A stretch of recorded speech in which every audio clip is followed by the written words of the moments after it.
Hello बच्चों, चलिए इस प्रश्न को देखते हैं। पास पास रखी कुंडलियों के एक युग्म का अन्योन्य प्रेरकत्व 1.5 हेनरी है। यदि एक कुंडली में 0.5 सेकंड में धारा 0 से 20 एम्पीयर तक परिवर्तित हो तो दूसरी कुंडली की फ्लक्स बंधता में कितना परिवर्तन होगा। तो चलिए बच्चों, हम इस प्रश्न की जो मुख्य अवधारणा है उस मुख्य अवधारणा पर चर्चा करते हैं। मुख्य अवधारणा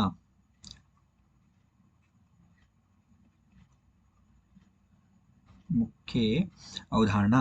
तो हम इसकी जो अवधारणा है इसमें देखते हैं कि हमारे पास ये क्या है, एक कुंडली है। हमने क्या किया, एक कुंडली का निर्माण किया है। ये हमारे पास क्या है, एक कुंडली है और ये हमारे पास इसी के पास में एक दूसरी कुंडली है।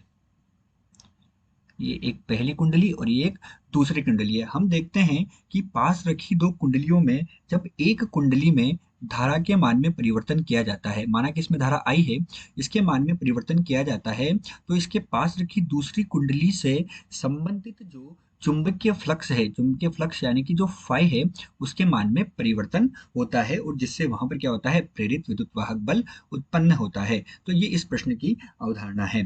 तो हम क्या देख रहे हैं कि पहली कुंडली में धारा के मान में परिवर्तन करने पर दूसरी कुंडली से संबंधित चुंबकीय फ्लक्स के मान में परिवर्तन हो रहा है, अर्थात जो चुंबकीय फ्लक्स फाई जो है वो समानुपाती होगा धारा आई के।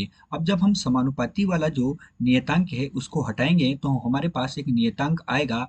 वो नियतांक है m गुणा आई, जहाँ m क्या होता है, जहाँ m हमारे पास अन्योन्य प्रेरकत्व होता है।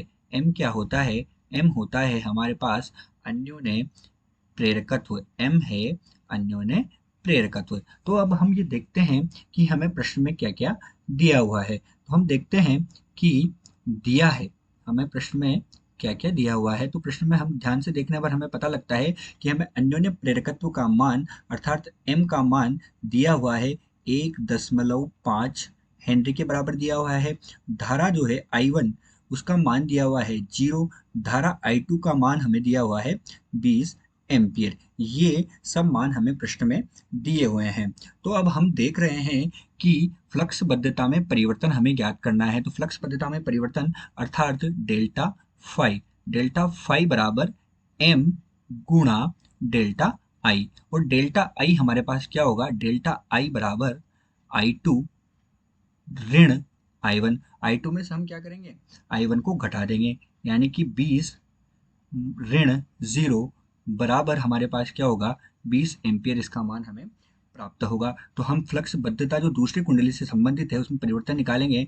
डेल्टा फाई बराबर 1.5 गुणा 20 एम्पियर, और जब हम इसे हल करेंगे तो फ्लक्स बद्धता में जो परिवर्तन होगा वो हमें प्राप्त होगा 30 वेबर। किसके बराबर प्राप्त होगा, वो हमें 30 वेबर के बराबर प्राप्त होगा। अतः जो फ्लक्स बद्धता में परिवर्तन आया वो कितना आया, 30 वेबर आया। तो जो दिया गया जो प्रश्न है उस दिए गए प्रश्न में द्वितीयक कुंडली की जो फ्लक्स बद्धता है उसका मान 30 वेबर प्राप्त होगा।